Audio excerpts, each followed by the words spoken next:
2 Corinthians terms Satan as a masquerader of an angel of light.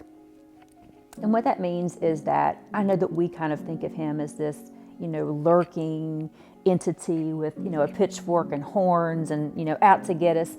But the reality is when he's trying to minister to you, that's not the sales pitch that he gives you, right? Because that would be a hard pass, right? So what he typically does is he distorts truth. And he tempts you with a distortion of truth that looks a lot like love and acceptance. I remember my mother, when I was growing up, would always tell us, don't eat raw cookie dough to give you worms.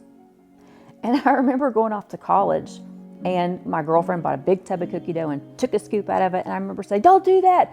You can't eat raw cookie dough. It'll give you worms.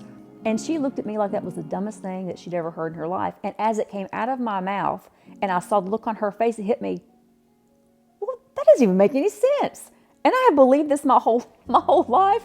My mom told me that it would give me worms. Her intention was pure. She wanted to keep us out of the cookie dough.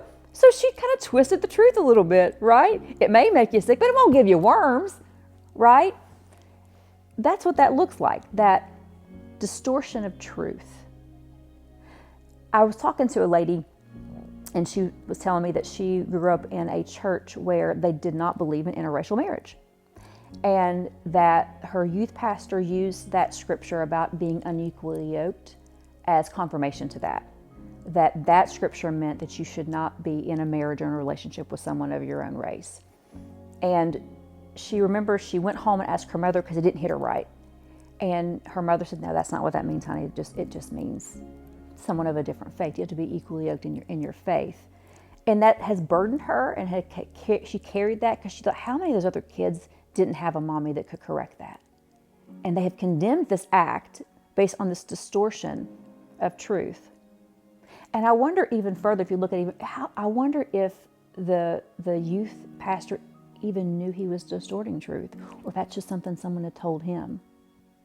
And so I've had to go through and just kind of take an inventory of those things that I believe, like the cookie dough giving me worms.